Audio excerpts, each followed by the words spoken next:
NBC canceled it after one season. A rival network saved it. Then it ran for 9 more years and spawned one of the biggest franchises in television history. JAG put 20 million Americans in front of their TV screens every Friday night for a decade.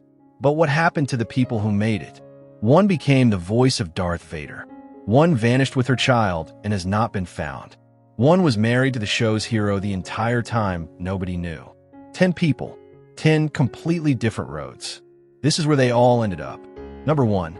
David James Elliott. He played Harmon Rabb Jr. from 1995 to 2005. He was the face of the show, the pilot, the lawyer, the hero every week for 10 straight years. But here is something most people never knew. His real name is not David James Elliott. He was born David William Smith on September 21st, 1960, in Milton, Ontario, Canada. He changed his name when he moved to Hollywood because another actor already had it. Smart move. It worked. Before JAG, he had bit parts in Police Academy 3, a guest role on Seinfeld, a recurring role on Melrose Place. Nothing that suggested what was coming. Then came Harmon Rabb. 227 episodes. 10 years. The role made him a household name across the country and in over 100 nations worldwide. After JAG, he kept working steadily. Heels. Impulse. Spinning Out. In 2015, he played John Wayne in the acclaimed film Trumbo. In 2019, he reprised Harm in 3 episodes of NCIS. Los Angeles. The fans lost their minds. In 2026, David James Elliott is 65 years old, still married to actress Nancy Chambers, the same woman who played his on-screen nemesis Lieutenant Lorenz Singer. Married since 1992, over 30 years. He played the most decorated hero on Friday night television. Then he went home to the villain every single night. Number 2. Catherine Bell. She played Sarah McKenzie from 1996 to 2005. She was not supposed to be on this show at all. Born August 14, 1968, in London, England. Scottish father, Iranian mother. She moved to California at age 2. She studied biomedical engineering at UCLA before dropping out to model in Japan. She was Isabella Rossellini's body double in a Hollywood film. She was going places nobody could predict. In 1995, she had a tiny 3-line role in JAG's first season as a character who died. When NBC canceled the show and CBS picked it up, the producers decided to build a new female lead. Catherine Bell wrote a personal letter to creator Donald Bellisario asking for the part. He gave it to her. That letter changed everything. She appeared in 206 episodes over 9 seasons. She became one of the most recognizable faces on American television. After JAG, she starred in Army Wives on Lifetime for 6 seasons. Then came The Good Witch on Hallmark Channel. 76 episodes. A franchise with millions of devoted fans. In November 2025, she confirmed that Good Witch movies are back in development. The fans have been waiting years. In 2026, Catherine Bell is 57 years old, still one of the hardest working women in television. She wrote a letter to get that role. She has been writing her own story ever since. Number 3. John M. Jackson. He played Admiral A.J. Chegwin from 1996 to 2004. Every great show needs someone nobody wants to disappoint. JAG had Chegwin. Born June 1st, 1950, in Baton Rouge, Louisiana. He played college football until a knee injury ended it. He became a social studies teacher. Then in his late 20s, he walked into a community theater and never looked back. Small parts followed for years. Then in 1992, he played a JAG officer in A Few Good Men alongside Tom Cruise. 4 years later, that same role became a full-time television career. 193 episodes, 8 seasons, the moral backbone of the entire show. After JAG, he reprised Chegwin in NCIS and NCIS, Los Angeles. He guest starred on Bones and Castle, still working steadily. One detail most fans never knew: he could not use his own name. Another John Jackson was already registered, so he added the M. In 2026, John M. Jackson is 75 years old, a teacher who became an admiral, and he earned every stripe. Number 4. Patrick Labyorteaux. He played Bud Roberts from 1995 to 2005. Social workers once labeled him unadoptable. He was 9 months old, born July 22, 1965, in Los Angeles. Adopted as a malnourished infant and written off by the system. His adoptive family gave him everything. His brother Matthew would later stand beside him on Little House on the Prairie. He played Andy Garvey on Little House from 1977 to 1981.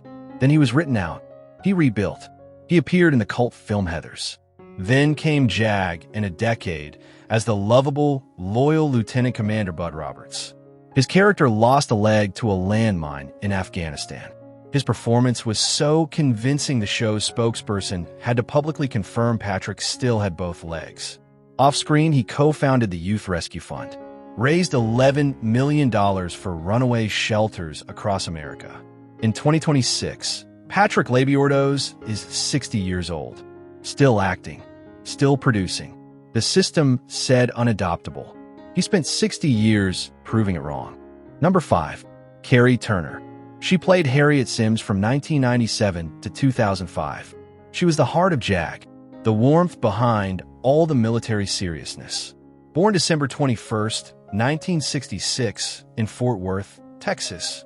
She trained at the American Academy of Dramatic Arts and sharpened her comedy chops at the Groundlings in Los Angeles. Same troupe as her co-star Patrick Labyorteaux.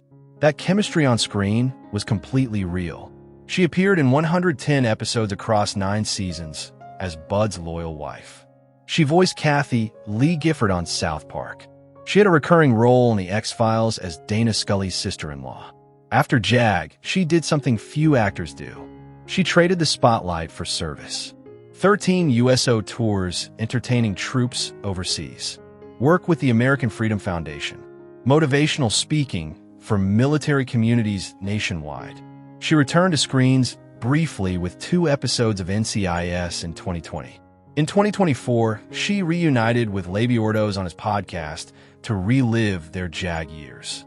In 2026, Carrie Turner is 59 years old, still connected to the show, still showing up for the people who served. Harriet Sims gave everything to her family on screen. Carrie Turner has been giving everything to real families ever since. Number 6. Tracy Needham. She played Meg Austin in Season 1, 1995 to 1996. She was only there for 1 season, but fans never forgot her. Born March 28, 1967, in Dallas, Texas. Youngest of 4 children. The only girl. She grew up competing with 3 brothers and channeled every bit of that toughness into her career. Her high school drama teacher told her she was too tall to act on stage. She was 5 feet 11 inches. She worked the technical crew instead. Then she moved to Los Angeles at 21 and proved every teacher wrong. Before JAG, she had a strong run on Life Goes On for 3 seasons. Then NBC cast her as Lieutenant Meg Austin. Sharp, capable, a perfect foil for Harmon Rabb. When NBC canceled JAG after Season 1, the show moved to CBS. Meg Austin did not make the move. She was replaced by Catherine Bell. The reasons were never fully explained publicly. Behind the scenes, disagreements had built into something neither side could navigate. She went on to star in The Division for 2 seasons. Then Veronica Mars. Then the film The Last Harbor in 2010. And then the camera stopped. In 2026, Tracy Needham is 59 years old, largely retired, living quietly with her husband and daughter. 1 season, 1 character, still remembered 30 years later. Number 7. Scott Lawrence. He played Commander Sturgis Turner from 2001 to 2005. Most people know his face from JAG, but they know his voice from a galaxy far, far away. Born September 27, 1963, in Los Angeles, California. His parents were civil rights activists. He studied electrical engineering at USC before sitting in on a friend's acting class and switching directions completely. He worked his way through small parts. Murphy Brown, Time Cop, Baghdad Cafe. Then JAG creator Donald Belisario saw him in a CBS pilot and created the role of Commander Sturgis Turner specifically for him. 77 episodes across 4 seasons. But the career detail that shocks most fans is this. Since 1994, he has been the official audio double for James Earl Jones as Darth Vader. Every major Star Wars video game for 30 years. TIE Fighter, Battlefront, Jedi Fallen Order, Jedi Survivor, Star Wars Outlaws in 2024.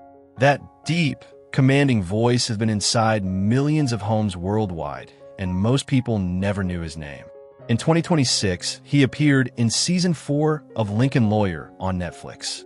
In 2026, Scott Lawrence is 62 years old, still on screen, still behind a microphone. He played a commander on television. He became one of the most powerful voices in the history of science fiction. Number 8. Nancy Chambers. She played Lieutenant Loren Singer from 1999 to 2003. She was the villain everyone loved to despise. Calculating, ruthless, brilliant. And the whole time she was filming those scenes with David James Elliott, she was going home with him every night. Born October 1st, 1963, in Thunder Bay, Ontario, Canada. She and Elliott met on a television set, married in 1992, and then spent years working on the same show, without most viewers realizing they were a couple. She played his character's sharpest adversary. He was the hero. She was the threat.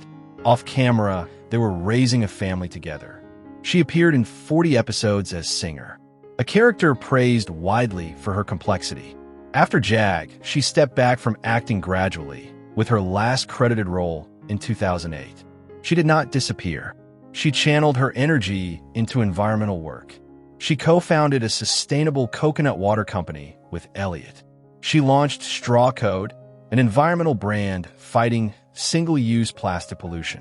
She supports Amazon Watch and indigenous rights organizations. In 2026, Nancy Chambers is 62 years old, retired from acting, fully committed to causes bigger than Hollywood. She played the most dangerous woman in the room on screen. Off screen, she has been quietly trying to save the planet. Here are the final 2 cast members and the closing outro. Number 9, Zoe McLellan. She played Petty Officer Jennifer Coates from 2001 to 2005. She started on JAG as a recurring character and worked her way up to series regular in the final season. Born November 6, 1974, in La Jolla, California. She was homecoming queen at her Washington State High School in 1992. Small parts on Sliders, Star Trek Voyager, and Diagnosis Murder Follow before JAG gave her 63 episodes and a loyal fan base. After JAG, she starred in Dirty Sexy Money alongside Peter Krause for 2 seasons. Then House, The Mentalist, and in 2014, she became the female lead of NCIS New Orleans. 2 seasons. Then she was let go. Then came something nobody in that cast saw coming. In 2019, a custody dispute turned into a crisis. She was accused of taking her young son and disappearing. A felony warrant was issued in 2021 for parental kidnapping. As of January 2026, that warrant is still active. Zoe McLellan and her son have not been located by authorities. She was one of the most promising actresses of her generation. Her story is still unresolved. Number 10, David Andrews. He played Major General Biff Cresswell in Season 10, 2004 to 2005. He only had 1 season, but he closed out JAG with the kind of commanding presence that made fans forget they had ever wanted anyone else in the chair. Born November 2nd, 1952, in Baton Rouge, Louisiana. He attended Louisiana State University, then Duke Law School, then Stanford Law School. He graduated as a fully qualified lawyer. Then he walked away from law entirely and became an actor. He made his film debut in A Nightmare on Elm Street in 1984. Then Apollo 13, Fight Club, Hannibal, Terminator 3, A Walk to Remember, From the Earth to the Moon. One of the most quietly impressive filmographies in Hollywood. He replaced John M. Jackson in JAG's final season as the gruff and brilliant Major General Cresswell. He then went on to House of Cards, Justified, The Boys for 6 seasons on Amazon. In 2026, David Andrews is 73 years old, still one of the most reliable character actors working in the industry. He trained to be a lawyer, then spent 40 years playing the most commanding men in the room. Some built empires, some walked away. One story is still unfinished. That is what great television does. It stays with you long after the screen goes dark. If this is your kind of content, hit subscribe right now. Every single week we go back to the shows that mattered and the people who made them unforgettable. Do not miss the next one.